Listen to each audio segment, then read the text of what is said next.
Good morning बंधुरा केमन आछो सबाई। आशा करी सबाई खूब भालो आछो। आमिओ भालो आछि। आमार एक आकार स्वप्न चैनेले तोमादेरके अनेक स्वागत और भालोबासा जानिए आजकेर भिडियोटा शुरू करछि। आज के हलो सोमवार सप्ताहेर प्रथम दिन और आज के ना सकाल बेला घुम थेके उठे कोनो बासी काज करिनी। घुम थेके उठे ऋषान के रेडी करे तारपरे এই যে রান্নাঘরে চলে এসেছি। রান্নাটা সেরে নেব কারণ আজকে না ইচ্ছা আছে ঘরটাকে একটু ঝাড়বো, কারণ তোমরা তো জানোই যে দুর্গাপুজোর সামনে চলে এসেছে, তো সেই জন্য তাড়াতাড়ি করে ঘরগুলো ঝাড়তে হবে। আর একটা একটা করে না করলে না আমি একবারে করে উঠতে পারবো না, তো সেই জন্য ভাবলাম আজকে বড় ঘরটা ঝেড়ে পরিষ্কার করে নেব। আর কালকে না আলু পরোটা করেছিলাম যে, তো সেটার আলু মাখাটা না কিছুটা ছিল, তাই আজকে আবার আটা মেখে রনকে দুটো আলুর পরোটা করে দিলাম। তবে আমরা খাবো না, আমরা একটু জলমুড়ি বা ছাতু মুড়ি এরকম কিছু একটা খাবো, কারণ কালকে সারাদিন ধরেই একটু উল্টোপাল্টা খাওয়া হয়েছে, তাই আজকে ভাবলাম একদম হালকা পাতলাই খাবো। আর তার জন্য মাছের ঝোল করে নিচ্ছি। তবে আজকে না একবেলার মতো রান্না করব, কারণ মাছ অল্পই ছিল, একবেলাই হবে। আর ওই যে আটা বললাম যে মেখেছি, তো একেবারে রাতের জন্য মেখে রেখে দিয়েছি। রাত্রেবেলা রুটি আর আলুর তরকারি করে নেব। আর তারপরে ওইদিকে রান্নাটা কিছুটা করতে করতেই না এদিকে ঝাড়া শুরু করে দিলাম, কারণ কি বলতো এখন ঘরে কেউ নেই, তো তাই তাড়াতাড়ি করে ঝাড়া হয়ে যাবে আর অনেকটাই সময় লাগবে। এখন যদি না শুরু করি না তাহলে করে উঠতে পারবো না, অনেক বেলা হয়ে যাবে, হয়তো 4-5টা বেজে গেল। তো সেই জন্যই আর কি তাড়াতাড়ি করে শুরু করে দিয়েছি। আর এখন ঋষান ঘরে নেই, আমার সুবিধাও হবে, কারণ ঋষান ঘরে থাকলে না ও এটা ওটাতে হাত দেবে, বলবে যে আমি পরিষ্কার করে দেবো, তোমাকে হেল্প করব, এইসব করতে গিয়ে না আমার দেরি হয়ে যাবে। তো সেই জন্যই আর কি তাড়াতাড়ি করে এইদিকে ঝাড়ছি, আবার ওইদিকে রান্নাটাও করে নিচ্ছি। তবে খুব একটা ঝাড়াঝাড়ি করতে হবে না, জানো তো, ওই একটু ঝুল পড়েছে সেই ঝুলটাকেই ঝাড়বো, কারণ যেহেতু সবসময় আমি মোটামুটি ঝুল ঝাড়ি পরিষ্কার করি, তো সেই জন্য খুব একটা খাটনির কাজ নেই। তবে কিছু কিছু জায়গা আছে, যেমন এই আলমারির ওপরটা, তারপরে এই শোকেসের ওপরটা, এই জায়গাগুলোতে না সবসময় যেহেতু হাত যায় না, আর সবসময় না এই জায়গাটা পরিষ্কার করাও হয় না, কারণ এগুলো সব কিছু নামিয়ে পরিষ্কার করাটা একটু কষ্ট হয়ে যায়, তো সেই জন্য সবসময় এটাতে হাত দেওয়া হয় না। তো সেই জন্য ভেবেছি ওই জায়গাগুলো আজকে একদম ভালো করে পরিষ্কার করব। আর আগে জানো তো আমি এই পুজোর সময় যখনই ঘর পরিষ্কার করতাম বা ঘর ঝাড়ার কাজ শুরু করতাম না, তখন সব কটা ঘর একই দিনে করতাম। আর তার জন্য কী হতো বলো তো, প্রচণ্ড পরিমাণে খাটনিও পড়ে যেত আর সময়টাও অনেক লেগে যেত। কিন্তু ওই যে বলে না যে সংসারের বয়স বাড়লে আস্তে আস্তে সব কিছুর বুদ্ধিও বাড়ে, তো সেই রকমই অবস্থা হয়েছে। তো এই জন্য আগের বছর থেকে না এই বুদ্ধিটা আমার এসছে যে না সবকটা একবারে করতে যাব না, তাহলে খাটনিটা বেশি পড়ে যাবে। তো এই জন্য এখন কি করি, অল্প অল্প করে প্রত্যেকটা জায়গা গুছিয়ে নিই, যাতে আমার খাটনিটা কম হয়। আর তার জন্যই আজকে এই ঘরটা ঝেড়ে নিচ্ছি, কারণ এই ঘরটা না ঝাড়তে পরিষ্কার করতে একটু সময় বেশি লাগে, কারণ যেহেতু এই ঘরে ফার্নিচারটা বেশি, তো সেই জন্য দেখবে ফার্নিচার যে ঘরে বেশি থাকে সেই ঘরে একটু পরিষ্কার করতে সময় লাগে। তো এই ঘরটা হয়ে গেলে বাদবাকি ডাইনিং আর ওই ঘরটা পরিষ্কার করতে অত সময় লাগবে না, ওটা এক এক দিন করে করে নিলেই হয়ে যাবে। আর জানো তো যেই ধুলো ঝাড়া শুরু করেছি দেখছি যে হ্যাঁচি হ্যাঁচি হয়েই যাচ্ছে, তাই নাকের মধ্যে একটা রুমাল বেঁধে নিয়েছি। আর আজকে না একটু উপকার হয়েছে সকালবেলা কাজ শুরু করাতে। রণ চলে আসার পর একটুখানি ওই আলমারির ওপরটা গুছিয়ে দিল, কারণ ওখানে না জিনিসপত্র নামানো ওঠানোতে একটু কষ্ট হয়ে যায়, তো আমি তো নামিয়ে নিয়েছি। আর তারপরে আমি ওগুলো মুছে মুছে দিলাম, রণ ওগুলোকে তুলে দিল, তাতে কি বলতো একটুখানি আমার হেল্প হলো। আসলে কি বলতো, যখনই না এরকম বড় কোনো পরিষ্কারের কাজ করতে আমি নামি, যেহেতু অনেকগুলো কাজ, তো সেই জন্য না মানে কাজটা শুরু করার সময় মনে হয় কি যে কি জানি এতগুলো কাজ আমি করে উঠতে পারবো তো, আমার শরীরে দেবে তো। কারণ আগে যে এনার্জি নিয়ে আমি কাজ করতে পারতাম, এখন জানি না যত দিন যাচ্ছে তত যেন আমার এনার্জি লেভেল কেমন যেন কমে যাচ্ছে।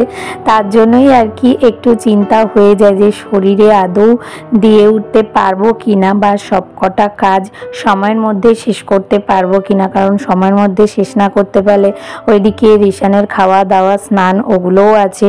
তো সেই জন্যই আর কি সব কিছু যেহেতু একার হাতেই করতে হয়, তার জন্য একটু মানে ওই টেনশনগুলো মনের মধ্যে কাজ করতে থাকে। আর ওইদিকে সম্পাস লাইফস্টাইল থেকে দিদিভাই আমাকে কমেন্ট করেছিলে যে ভেন্ডি কেটে জলে দাও, পিচ্ছিল হয়ে যায় না। হ্যাঁ গো, হয়, কিন্তু কি বলো তো, ওই আমি তো ওগুলো সিদ্ধ করব, জলেই সিদ্ধ করি। আমি না ভাতে কোনো জিনিস সিদ্ধ করি না, কারণ ভাতটা মনে হয় কি আমার ঘেটে যায়। তো সেই জন্য আমি জলেই সিদ্ধ করব, তাই আর কি জলের মধ্যে ওগুলোকে দিচ্ছিলাম। না হলে অন্যান্য সময় আমি আগে ধুয়ে তারপরে কাটি। তো এদিকে কিছুটা ঝাড়ার পরে তারপরে এইদিকে মাছের ঝোলটা হয়ে গেছিলো, তাই ওটা নামিয়ে নিলাম। আর ওইদিকে রনা আমাকে অতগুলো কাজ করতে দেখে বলছে কি যে তোমাকে একটুখানি চা করে দেব। আসলে আমাকে চা খাওয়ানোর জন্য না, নিজে চা খাওয়ার জন্যই আর কি আমাকে বলছে যে তো ও একটু খেতে পারে। তো আমি তো চা খেতে খুব একটা পছন্দ করি না, তাই বললাম যে না, আমাকে চা করে দিতে হবে না। তাই জন্য নিজের জন্যই নিজে চা করে নিয়েছে। আর আমি বললাম যে পারলে আমাকে ওই এনার্জি ড্রিঙ্কটা একটু গুলে দাও, তাহলে আমি ওটা খাবো, কারণ ওটা খেলে আমি বেশি এনার্জি পাই, চা খেলে আমি বেশি এনার্জি পাই না। তো সেই জন্যই আর কি ওটা গুলে দিয়েছে, আর ওটাকে আমি একটুখানি খেয়ে নিলাম। খেয়ে এনার্জি নিয়ে তারপরে আবার চলে আসলাম এদিকে পরিষ্কার করতে। আর আজকে জানো তো ঘরের প্রত্যেকটা কোণা কোণা পরিষ্কার করেছি। ওই যে খাটের পিছনটা দেখছো, ওই দিকটা না আমার কিছুটা ফাঁকা আছে, জানলা আর খাটের মাঝখানটায়। তো সেই জায়গাটা না রেগুলার ঝাড়া হয় না, কারণ সম্ভব না, ওই বেড সাইড টেবিলটাকে সরিয়ে দিয়ে তারপরে ঝাড়তে হবে, তাই আর কি ঝাড়ি না। তাই আজকে একদম ভালো করে ওই জায়গাটা ঝেড়ে নিলাম। আর তারপরে এইদিকে বসলাম এই দরজাটাকে পরিষ্কার করতে। তো দরজাটাকে একটু স্কচ ব্রাইট দিয়ে ভালো করে ঘষে নিলাম, আর সবকটা ফার্নিচারই একটু ঘষে নিয়েছি। তবে এইটা খুব একটা আমি এই স্কচ ব্রাইট দিয়ে ঘষি না, কিন্তু দেখলাম যে কয়েকটা জায়গা না রিশান ওই স্টিকার লাগিয়ে লাগিয়ে কেমন আঠা আঠা মতো লেগে রয়েছে, তাই ওই জায়গাগুলো একটু ঘষিয়ে নিলাম। আর এমনি হালকা করে মুছে নিলাম, কারণ এই সব জিনিস প্লাইয়ের, তো এগুলো খুব একটা জল করে না মোছাই ভালো।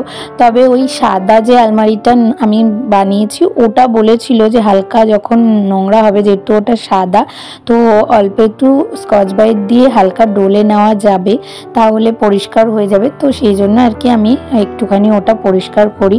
ওটাও আজকে পরিষ্কার করেছি, তবে আজকে আর তোমাদের সাথে শেয়ার করিনি, কারণ সব কিছু যদি আমি শেয়ার করতে যাই তাহলে কাজটাও দেরি হবে আর ভিডিওটাও অনেকটা বড় হয়ে যাবে, তাই জন্য আর সব কটা জায়গা দেখায়নি। তো যাই হোক, তারপরে চাদরটা পেতে নিলাম। আর চাদরটা পাততে পাততে মনে পড়লো এই যে জিনিসটা, এটা কয়েকদিন ধরে বাইরেই পড়ে রয়েছে। এটা না আমার যা ভাসুর আমাকে জন্মদিনের গিফট হিসেবে দিয়েছে। ওই পুজোর জামাকাপড় দিতে এসেছিল, তখনই দিয়েছে। পুজোর জামাকাপড়গুলো পরে দেখাবো তোমাদেরকে।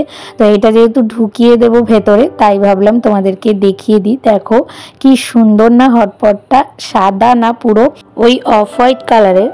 তো খুব সুন্দর, জানো তো, দেখে মনে হচ্ছে কি ইউজ করি, কিন্তু রাখার অসুবিধার জন্যই না আমার আর ইউজ করা হয় না। যেহেতু আমার রান্নাঘরটা ছোট আর বেশি বক্সও করা নেই, তার জন্য আর কি ইউজ করা যায় না। তো দেখা যাক, রেখে দিলাম এখন, পরে যদি কখনো খুব ইচ্ছে করে ইউজ করতে তখন অবশ্যই ইউজ করব। তো আমার ঘর পরিষ্কার করা কিন্তু মোটামুটি কমপ্লিট। এখন শুধু নিচটা ঝেড়ে নিলেই হয়ে যাবে। আর এখানে যে ক্যাবিনেটগুলো দেখছো, যেখানে এই কাপড়গুলো পাতা রয়েছে, তো এগুলো আমি আর না চেঞ্জ করিনি, আগেরগুলোই ঝেড়ে ঝেড়ে পেতে দিলাম।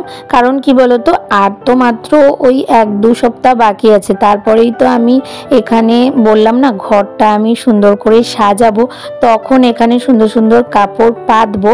আর তার জন্যই আর কি এখন আর পাল্টালাম না, কারণ এখন পাল্টাবো আবার তখন পাল্টাবো, তো বারবার করে আমাকেই কাচতে হবে। তো সেই জন্য এখন এই কয়েকটা দিনের জন্য এগুলো আর চেঞ্জ করলাম না। তো এই ঘরটা তো ঝেড়েই নিয়েছি, আর যেহেতু আজকে পুরো ঘরই ঝাড়া হয়নি তাই পুরো ঘরটাই একদম ঝেড়ে নিয়েছি, তবে মোছা হয়নি। তার আগে ভাবলাম যে রান্নাঘরটা পরিষ্কার করে নিই, কারণ রান্না তো করে চলে গেছিলাম আর রনও খেয়ে গেছে। তারপরে আমরা সকালের খাবার খেয়েছি, সব বাসন না পড়েছিল, মাঝখানে তো আর বাসন মাজা হয়নি, তাই আগে সবকটা বাসন মেজে নিলাম। তারপরে এই যে এখন গ্যাসটা মুছে এই রান্নাঘরের স্ল্যাবটা পরিষ্কার করে নিচ্ছি। এটা পরিষ্কার করে নিয়ে তারপরে পুরো ঘরটা একবারে মুছে নেব।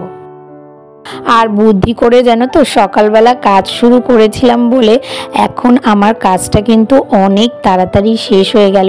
এখন প্রায় 12:30 মতো বাজে। এখন আমার সব কাজ হয়ে গেছে, আর মাঝখানে রিশানকেও স্নান করিয়ে দিয়েছি। এখন শুধু ঘরটা মুছে আমি স্নান করে নেব, তাহলেই হয়ে যাবে।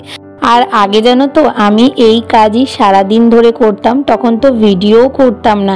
এখন তো কাজও করলাম, তার সাথে ভিডিও করলাম। আর তোমরা তো জানোই যে ভিডিও করে কাজ করতে গেলে কাজটা একটু দেরি হয়, সেই জায়গায়ও আমার তাড়াতাড়ি হয়ে গেছে। মাঝে মাঝে ভাবি আমি কতই না বোকা ছিলাম। আসলে কি বলতো, কেউ হাতে ধরে শেখানোর মতো ছিল না, তো যাই আমি শিখেছি একা একা করতে করতে ঠেকতে ঠেকতেই শিখেছি। তো সেই জন্যই আর কি সব কিছু এখন গুছিয়ে করতে পারি। তবে হয়তো আরও দিন যাবে, আরও কিছু হয়তো শিখতে পারবো, কারণ শেখার তো আর শেষ নেই। তো যাই হোক, আজকের মতো আমার সমস্ত কাজ কমপ্লিট, তাই ভাবলাম তোমাদের সাথে একটু পুরো ঘরটা শেয়ার করি যে কতটা পরিষ্কার হয়েছে, আর তার সাথে আমিও একটু দেখি। কারণ কি বলতো, ঘর দুয়ার পরিষ্কার করার পর এতটা ভালো লাগে না, মনে যে কি শান্তি পাওয়া যায় সেটা একমাত্র আমরা গৃহিণীরাই বুঝতে পারি, তাই না বলো? তো যাই হোক, এটা দেখতে দেখতেই ভিডিওটা আমি এখানেই শেষ করব। তাহলে আজকের ভিডিওটা তোমাদের কেমন লাগলো? ভালো লাগলে একটা লাইক, কমেন্ট, শেয়ার আর সাবস্ক্রাইব করে পাশে থেকো, আর নোটিফিকেশন বেলটাকে অবশ্যই অন করে অল করে দিও। তাহলে দেখা হচ্ছে নতুন একটা ভিডিওর সাথে। ততক্ষণের জন্য তোমরা সবাই খুব ভালো থেকো, সুস্থ থেকো, আর অনেক অনেক স্বপ্ন দেখতে থাকো।